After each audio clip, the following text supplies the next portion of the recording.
Yeah, so I was at the airport with my bandages on, and the immigration officers and everybody would ask me, what? And I would tell them, knock my cup. And they would be like, oh, Chogdi. When I look back at the videos now, I see that, my God, how slow I was. Like, I take 3 seconds to finish one strike or something. To be honest, going into the ring doesn't feel that challenging, but this one thing is there that fucking scares me, man. Atin, welcome to this Muay-Thai Diaries interview series that we are doing. What's happening now? Like, where are you? What's the training status? Like, what's happening?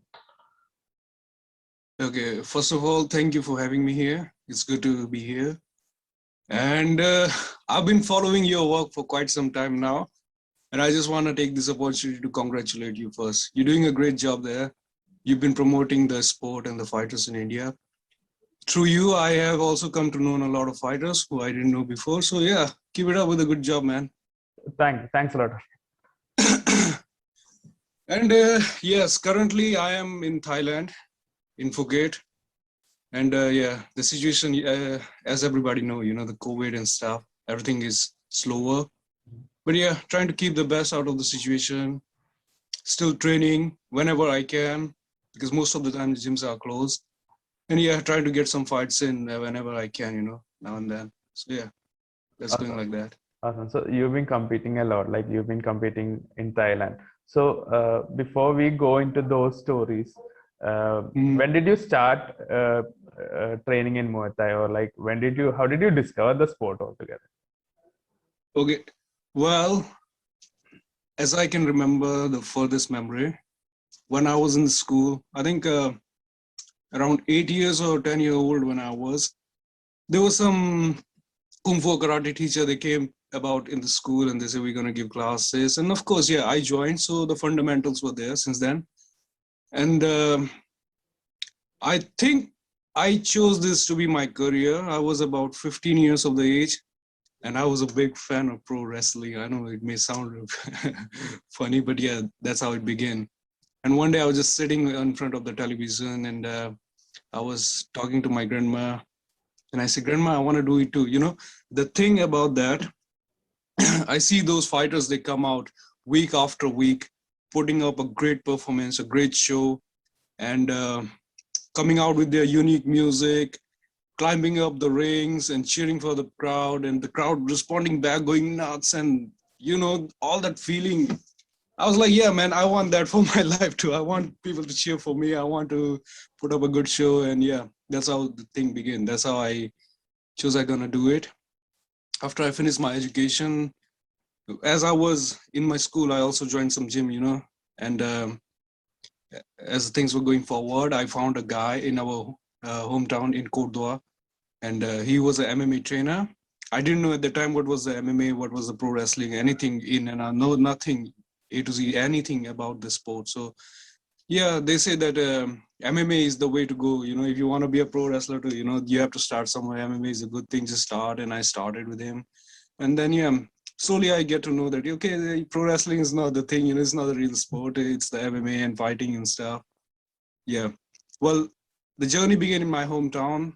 He used to take us to some small competition tournaments, where just some kung fu tournaments or karate tournaments, something like that. So yeah, that's how the journey began. After about a year of training with him, we went to Meerut to train with some MMA guy over there, and I've been there with him for 2-3 months, and then after that, I moved to some other town, some other city in Bangalore. So yeah, been traveling in India for quite some time, training here and there. I didn't see good training opportunities too, and not at all any fighting opportunities in India at that time. I know since then it's been developed quite a lot. There are a lot of promotions out there, a lot of fighting opportunities now, but at that time there were none. And yeah, I wanted to do it for sure. This was my thing that I wanted to do. So I know I had to make a big move. And in Bangalore, I met a guy. His name is Anurag Tapadia. I don't know if you know him or not, but really good guy, cool guy, good friend. He suggested me. He said, "Hey man, look, Thailand is not that far from here, and there's a good gym. He said, Tiger Muay Thai, why don't you go try over there? If you're gonna anyways burn money in India, why don't you go spend it on some good place? Try it out. And yeah, this plan sound good and affordable, and so yeah, that's how I came to Thailand the first time in 2016. The training began, and I get to fight in the barbecue beatdown event. They held some amateur events every Saturday of the last month, every last Saturday of the month. So yeah, and Was that your first fight in Thailand? The barbecue fight? the barbecue beatdown, that was my first fight in Thailand. It was the amateur Muay Thai event. It was pretty good, pretty wild. When I look back at the videos now, I see that, my God, how slow I was. Like, I take 3 seconds to finish one strike or something like that. Very slow motion, like any amateur would perform. But yeah, anyways, that's how it began. So the journey began. I keep coming back, started to fight in the small stadium, the local stadiums. Lost my first pro fights. I remember my first fight. I can't even remember what happened. It was just, I was in the ring, and after a few seconds, lights out. My body was paralyzed, and I asked my trainer afterwards what happened. He said, you got kicked, man, right here on the neck. Saw the video later, yeah. So that's how the journey began. Yeah. So were there any major challenges that you faced when you came to Thailand? Because it's a new experience and it's a whole new thing when you first go to there. So how was that experience like? Were there any major challenges for you? If I think about it now, physically, yes, I used to be a very fat kid when I was in the class, when I was young, when I was in school. Getting rid of the fat, getting my body into the shape, all these challenges. No, I don't see them as that difficult challenges. I kind of enjoyed them because it was my passion after all, what I was doing. And moving to places, I didn't feel that challenging. To be honest, going into the ring doesn't feel that challenging. But this one thing is there that fucking scares me, man. Is going to the visa office, the VFS in New Delhi. If I look back at time, getting that stamp of visa on my passport was most challenging thing I could ever feel, And the horrors of going into that VFS office, man, on my collection day. Those were funny days, man, yeah. I would feel so scared, My last fight was against Sayok, he's a big superstar, big name, and very scary dude. Believe me, going into the ring with him, I didn't feel anything at all. I feel excited and good and not scared at all. Going into that visa office to get my stamp, man, that just kills me, So yes, getting the stamp, getting the visa, and that can be a bit tricky, a bit challenging, holding the Indian passport and stuff. But once that's done, no, other things are they just fall into the line. You just slowly grow into everything, and nothing feels challenging. Yeah. So a lot of fighters, I think, have mentioned about the visa issues. So was it easier for you back in 2016 when compared to now or this recent period? Well, yes. The first time I got it was the education visa. First 2 times I got them easily, and I think since 2017 and 18, there were some big changes in the political situation in Thailand that probably affect the embassy decisions, how they're going to give visa to which country and what kind of people and stuff. So yeah, if I can remember back, getting visas after 2017, 18, 19, that was difficult. But luckily now that I have no problem getting visa, I've been staying here for 1 year. I have a work permit and stuff. So yeah, the things are pretty good now. They're cool now. Yeah. Yeah. So what do you do when you come back to India? Like, where do you train and how do you link with the fighters? Like, what happens when you come back to India?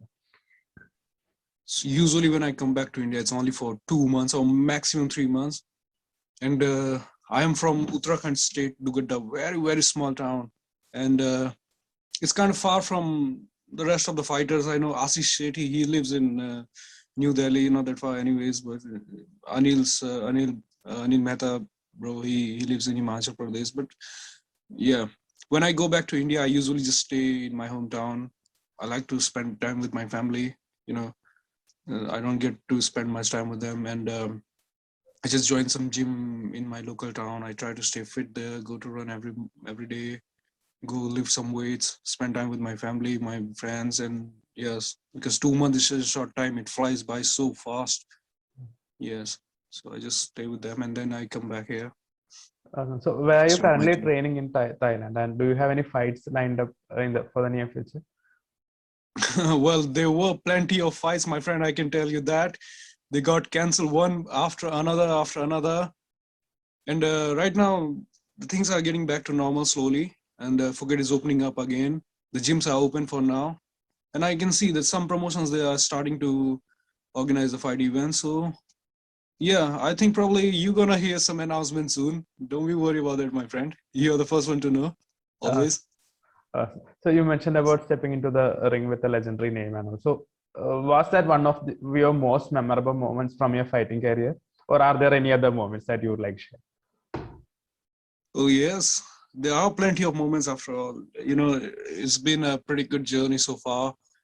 I just told you a while ago, my first memory of my first fight when I got KO'd and I had no idea what happened. You know, I got the experience of how does it feels. You know, basically feel nothing. You don't have that memory in your head. Those few seconds they are just gone, and that was one of the most memorable memory. And then later, I remember there were some memories. You know, when I would go into a fight, I would trade kicks with my opponents, and of course the shin blocks and stuff. And my body was so new at the time, not used to the fighting, and I would have to just stay in the bed for like 1 week straight. I can't get up. The shin is so bruised up and stuff. But yeah, that doesn't happen now anymore. Those were some memories. I got a teeny tiny cut here. I think 5 stitches. Yeah, that was like 1 day notice. I got a fight on 1 day notice. My trainers called me. He said, Atin, come meet me at the gym. I went there. He said, tomorrow we have a fight for you. We're going to go out of the Phuket to some other province. And the fight going to be live on TV. It was my first time to fight on TV. Believe me, I've only fought in the local stadium so far. Obviously, I said yes. And it was just 1 day notice fight. Anyways, I was training every day, so no big deals. You know, 1 day notice or 1 hour notice doesn't matter. When you have to fight, you have to fight. We went there. The fight went crazy, and you know, the experience of fighting in front of the bigger crowd and bigger promotion and in front of the live cameras, I felt so overwhelmed. And the fight went crazy good. In the third round, of course, I got a little cut here. The blood came rushing down, mixed with the sweat, and I can't see with my this eye because everything was dripping there. I tried to wipe it, but more I wipe, the more it get worse. But still, I just keep throwing strikes and keep fighting. You know, I just forgot in the moment, and yeah, that was one memory, one really good memory. Because after that fight, immediately the next day, I had to fly back to India. My passport, my visa was expiring. Yeah, so I was at the airport with my bandages on, and the immigration officers and everybody would ask me, what? And I would tell them, knock my cup. And they would be like, oh, chogdi. So yes, Muay Thai is good sport in here. You know, everybody loves it. Obviously, everybody loved the sportsman here too. They respect it. So yeah, there were some good memories there. And then there was another big memory. I fought in Super Champ. That was my first fight in Bangkok. Going to Bangkok and getting into that lifestyle, doing the photo shots for the camera and promotion, and basically a good one, good promotion. That felt pretty good. And man, the Thai fight was a totally different league, different experience. Everything they do is you feel so VIP there, you know. Yeah. I can't even get if I get into that, it would be a very long story, man. So, what do you think? How do you think the sport has grown in India? Like you obviously would be observing it. So, over the past 5 years or 4 years, like how do you think the sport has grown in India?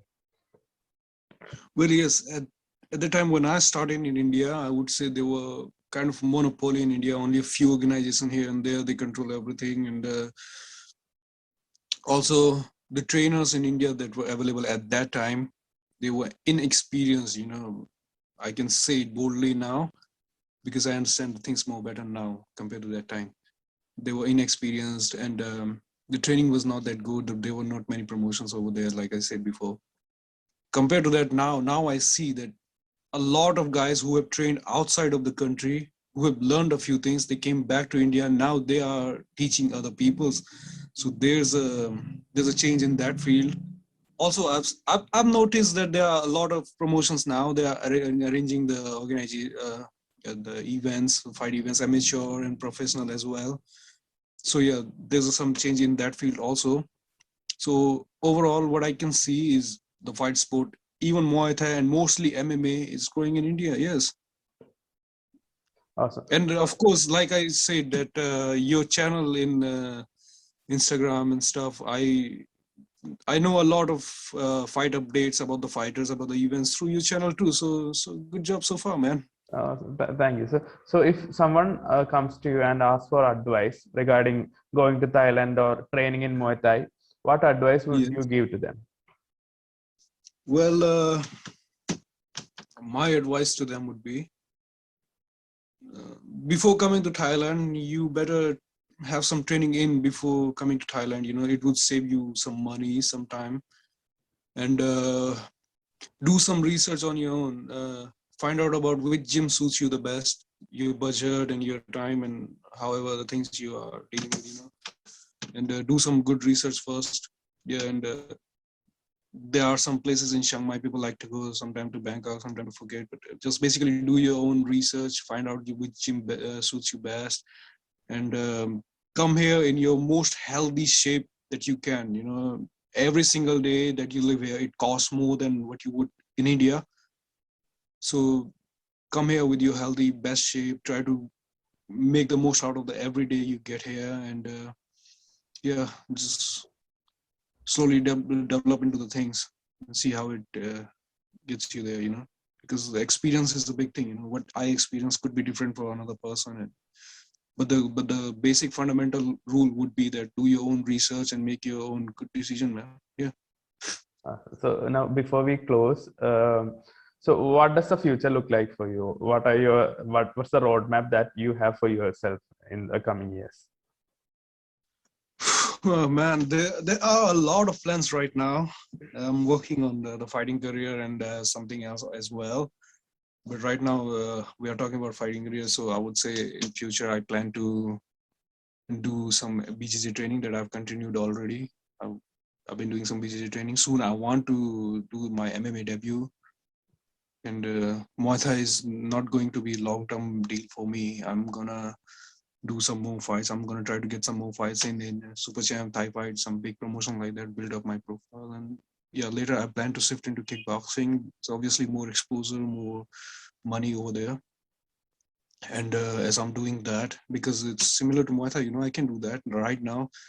And as I'm doing that, I'm also training in BJJ. I plan to do my MMA debut soon. Yeah, so that's how the future look like for me. We'll see how it goes, man. Awesome. So before we close, is there any message that you want to convey to the viewers of this video? Well, just follow your dreams, man. Follow your passion. Do your own research. Be smart about the decisions. There are a lot of things in the market right now. Something you can trust, something you can't trust. So always make good choices, good decisions, and do your own research, man. It's always pays off. And don't just follow anybody blindly. Don't just trust anybody blindly. You need to be smart. You need to be smart in this market. In any market, you generally, you need to be smart about the decisions you make. Yes. And before we close off, I wanna just mention a couple of names. There's a guy he comes from the south of India. He's been to Thailand a few times. He's fought in the Max Muay promotion quite a lot. His name is Surya Sagar. He's one of my favorite now. I've been keeping an eye on the guy for a while, and the dude is pretty good. And I like the way he fights. I like the way he do things. He's a pretty good fighter. I think in future he has a good potential to shine in the future. And yeah, then there's a guy in New Delhi. I haven't met him personally yet, but I feel very friendly with him. We are kind of getting close friends. We chat over time sometime. His name is Ashish Shetty. Yeah, he won some international medal a while ago, and then I think he right now he's training in boxing. He want to do his pro boxing debut soon. So all the best to you, Ashish Shetty, if you're watching. And yes, of course, then there's Anil Mehta. He's like near and dear to everybody. He's the guy who knows every guy in the business, you know. So yeah, meeting all these guys, I felt pretty good. Very productive. Very productive three guys that I just met. Yeah. Awesome. So And you've been posting some posts about another guy from my state. I think his name is Ansu Jubli, right? Anshul Jubli, yeah, he fights in Oh, metric. yeah. I think he's doing pretty good in MMA, right? Yes, he's undefeated Yeah, in man. MF at the moment. Well, yeah, I've been following that guy too. Good job, man. Yeah, keep it up. Awesome. So I think thank you for taking time out in this morning for this interview, and all the best for your future endeavors.